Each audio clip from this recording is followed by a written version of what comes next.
Bonjour à toutes et à tous. Voilà aujourd'hui tentative de réparation d'une machine à thé de chez Nestlé. Avoir une panne connue sur ces machines, donc connue de Nestlé, mais ils ne font pas les réparations parce que ça coûte plus cher que de changer la machine. Donc ça doit pas être quelque chose de très important, mais Nestlé ne prend pas la peine de réparer, il vous propose d'en racheter une. Donc c'est une machine qui, je crois, n'est plus sous garantie, étant donné la réponse de Nestlé qu'il fallait en racheter une. Donc je vais essayer de voir ce que je peux faire. Le problème il est le suivant, donc là on essaye d'allumer, elle est branchée, et il ne se passe absolument rien, il n'y a absolument plus rien qui s'allume. Donc je vais déjà essayer de voir comment ça se démonte. C'est la première fois que j'ai ce genre de machine entre les mains. Et bon, à voir, c'est des vis Torx standard. J'ai pas besoin de fabriquer un outil comme pour les machines à café. Mais je vais essayer de voir, déjà réussir à démonter, accéder à la partie d'alimentation et voir ce que je peux faire. Première chose qui m'a choqué en voulant démonter, c'est la dureté des vis. Avec mon petit tournevis comme ça, j'y suis pas arrivé, j'ai dû prendre la visseuse électrique, et même la visseuse électrique a eu de la peine. Donc ouais, ils ont sacrément bien serré leur truc. Bien, alors je vais commencer déjà par contrôler ici le fusible, chose le plus simple à faire pour commencer. Je vais juste prendre mon multimètre. Alors, je vais voir ici, donc elle n'est pas branchée, ouais, c'est bon. Alors pas de bol, jusque là on est déjà bon. Alors visuellement je vois rien de bien méchant ici. Je vais démonter la carte électronique qui est là pour déjà pour voir ce qui se passe dessous. Je ne serais pas surpris de trouver des composants de surface à l'arrière de la carte. Donc je vais vite la démonter et voir. Il y a peut-être un condensateur là qui peut-être poserait problème. On verra. Je vais démonter et on verra ce qui se passe.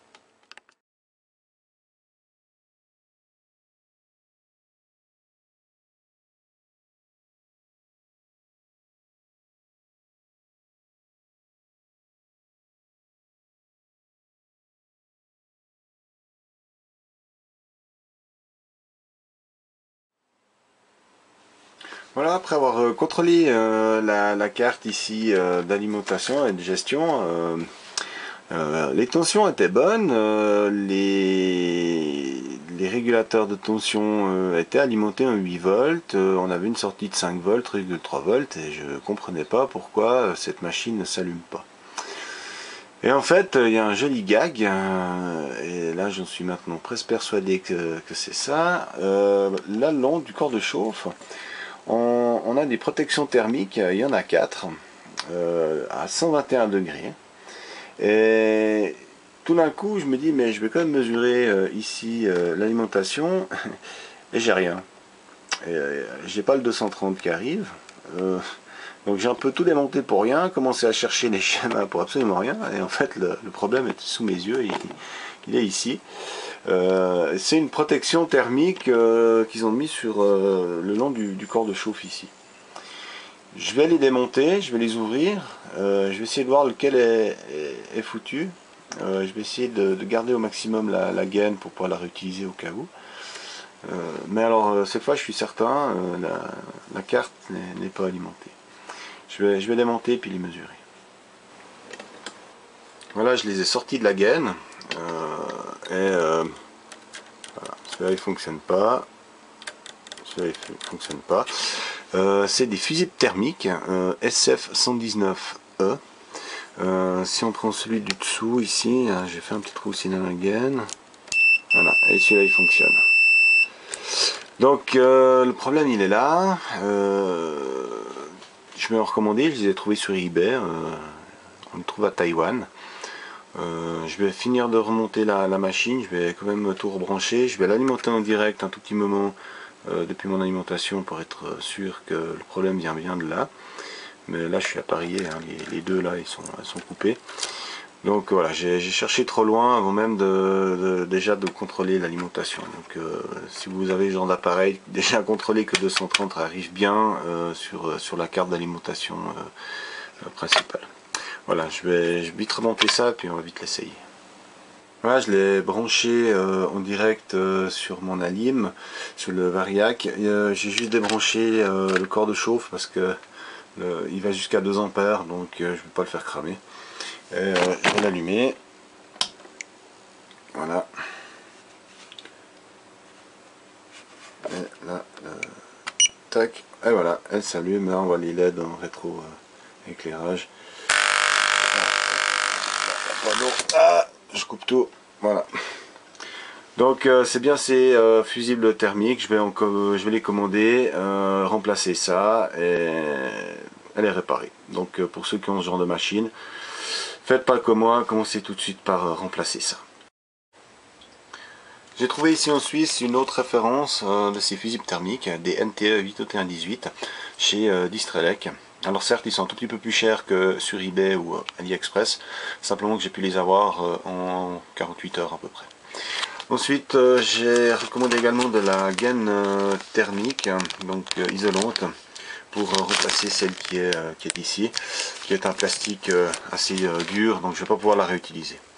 Je vais maintenant changer ça. Entre deux, j'ai juste recommandé quand même des petites cosses ici à sertir. Celles qui sont fournies avec me semblent un peu petites, hein, enfin on verra. Comme ça, moi j'ai deux modèles. Je vais voir lequel ira le mieux. Voilà, maintenant je vais remplacer tout ça et faire les premiers tests après remplacement.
J'ai terminé de remonter ces protections thermiques. Hein.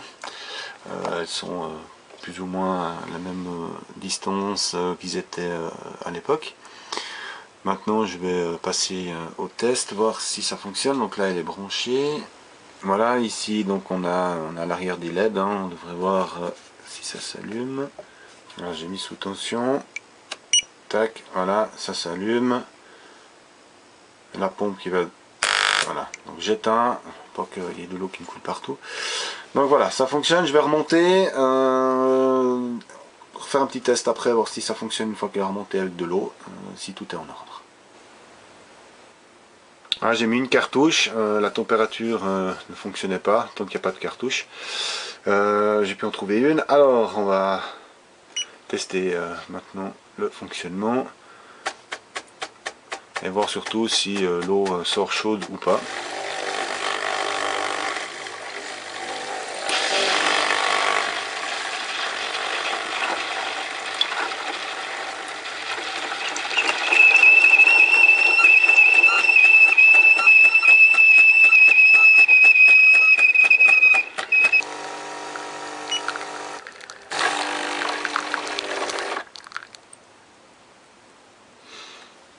Voilà, alors le thé est infusé, c'est bon. Je remarque juste une chose. Ici, il y a de l'eau, ça fuit. Alors, je ne sais pas exactement de quoi ça vient. Et en plus de ça, vers la fin, il y avait plus de vapeur que d'eau. Donc, je pense que cette machine a besoin d'un puissant détartrage. Je vais regarder ça déjà et voir pourquoi ça coule, hein, d'où ça vient. Voilà, j'ai fini le détartrage et en fait le problème des fusibles qui ont grillé, je crois savoir à quoi c'est dû.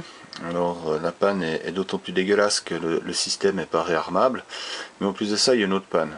Vous allez voir, donc je démarre la fabrication du thé. Alors elle commence son cycle et vous vous rappelez du bruit de base.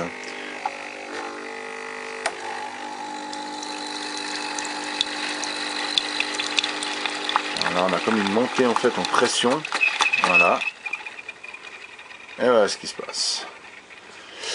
Alors j'ai un petit peu commencé à chercher sur divers forums. Ça serait une panne également connue chez Nestlé.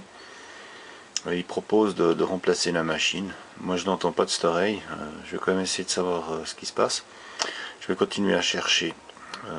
Je présume qu'il y a soit un problème avec la pompe, soit un problème avec capteur de température. Je vais la redémonter, je vais peut-être nettoyer la pompe, voir si elle n'a pas un souci. On verra. Je l'ai redémonté. Alors on va faire un petit peu le tour du circuit d'eau. Donc on vient depuis le réservoir, on rentre dans cette pièce qui est en fait un compteur, hein, pour connaître le débit de l'eau. Ensuite ici on aurait quelque chose qui s'apparenterait à un clapet anti-retour. Ensuite on vient ici sur la pompe, on sort de la pompe, on attaque directement dans le corps de chauffe ici. On a une sonde de température qui indique la température d'entrée. Ensuite ici on ressort pour aller de l'autre côté, je vous montre tout de suite. Et ici on a également aussi une sonde de température. La pompe, je l'ai démontée, on peut l'ouvrir complètement, rien d'anormal. J'ai pas vu, enfin, j'ai rien vu de particulier, et je l'ai fait fonctionner à l'extérieur avec un peu d'eau. Elle a l'air de bien fonctionner. Donc jusque là, j'ai rien vu de particulier. Ensuite, maintenant ici à l'arrière, donc on a normalement le réservoir d'eau, hein, qui vient ici. Alors on arrive sur cette pièce ici qui est un double clapet. Donc on a l'arrivée qui arrive ici. Ensuite ça ressort ici, donc sur cette partie.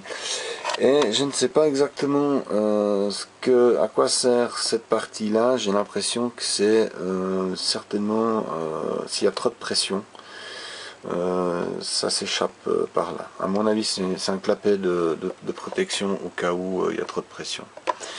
Et ensuite on attaque ici sur une électrovanne, et la sortie d'électrovanne, on a cette pièce qui est à mon avis un abaisseur de pression qui fait le retour au réservoir. Voilà la face avant de la machine. Donc on a ce capteur ici. On a des petits picots dans la machine. Je sais pas si on y voit ici. Il y a des espèces de petits picots qui font la forme de la capsule et qui viennent appuyer sur sur ces petits interrupteurs ici, contacteurs plutôt. Si on prend une capsule, donc on voit la forme ici de donc là où c'est piqué, et on sent que c'est dur, hein, donc sur la capsule de ce côté là c'est dur. Alors je sais pas si peut-être un de ces interrupteur là pose problème. Est-ce qu'il y en a un qui lâche au bout d'un moment, qui ne fait plus contact? Je sais pas. Vu le nombre de fils, ils sont tous indépendants, donc il y en a 8 et j'ai 9 fils, donc on pourrait bien penser qu'il y a soit une alimentation ou une masse et 8 départs. Donc je vais les mesurer, voir s'ils fonctionnent bien tous et surtout essayer de voir si le contact se fait bien sur tous quand on met la capsule. J'ai contrôlé tous les switches là, ils sont bons, hein, donc il n'y a pas de problème de ce côté-là. Par contre, chose intéressante, les capsules en fait sont en guillemets codées. Donc on voit certaines, il y a le trou et d'autres, le trou est bouché. Là il y a deux couleurs, donc deux différentes. Donc celle-là, elle est codée différemment. Ça n'engage que moi, mais à mon avis, la machine doit savoir quel type de cartouche on lui met, quel type de thé, et à mon avis, ça doit donner la référence pour le temps d'infusion de la capsule selon le type de thé qu'on met dedans. Et c'est à ça que servent en fait ces contacts là derrière. Donc mon problème ne vient pas de là, il vient certainement d'ailleurs. J'ai pas mal trouvé d'informations concernant des problèmes de pompe qui n'auraient pas la bonne pression. Donc je vais essayer de voir si je peux trouver une autre référence, voir sur eBay ou comme ça si on trouve ce genre de pompe. Ici on a le calculateur, c'est un capteur de quantité d'eau hein, qui passe dedans, c'est une hélice qui tourne et ça calcule la quantité d'eau qui circule. Et à mon avis, la quantité d'eau ne doit pas être assez importante. Alors soit c'est lui qui emmerde, soit c'est la pompe. Et en fait la quantité d'eau ne doit pas être suffisante et il y a une surchauffe qui se fait. À mon avis ça n'a pas d'importance étant donné que il est libre, mais par contre la pompe j'ai l'impression qu'il n'y a pas assez de débit et je pense que le problème vient de là, il n'y a pas assez d'eau qui passe dans le corps de chauffe, ce qui fait qu'on entend cette pression de vapeur plus que d'eau qui coule, et c'est ça qui pose à mon avis problème. Voilà, donc je vais m'arrêter pour l'instant avec cette vidéo, j'en ferai une prochainement sur la suite. Je vais aller jusqu'au bout, je vais pas lâcher l'affaire parce que j'aimerais quand même savoir ce qui se passe avec cette machine. Étant donné la quantité de machines qui tombent en panne, ça serait intéressant de savoir ce qui se passe. Déjà la coupure, en sachant que c'est ces fusibles thermiques non réarmables qui crament, je trouve ça déjà assez limite comme conception, voire même une conception désastreuse. Et en plus de ça, maintenant ce genre de problème où on a tout le panneau qui clignote, et à voir, c'est vraiment un problème qui est récurrent sur ces machines. Donc voilà, pour cette fois-ci je m'arrête là, je vais commencer à chercher une pompe, à la limite la remplacer suivant le prix, et voir par la suite s'il y a une amélioration. Voilà, à tout bientôt.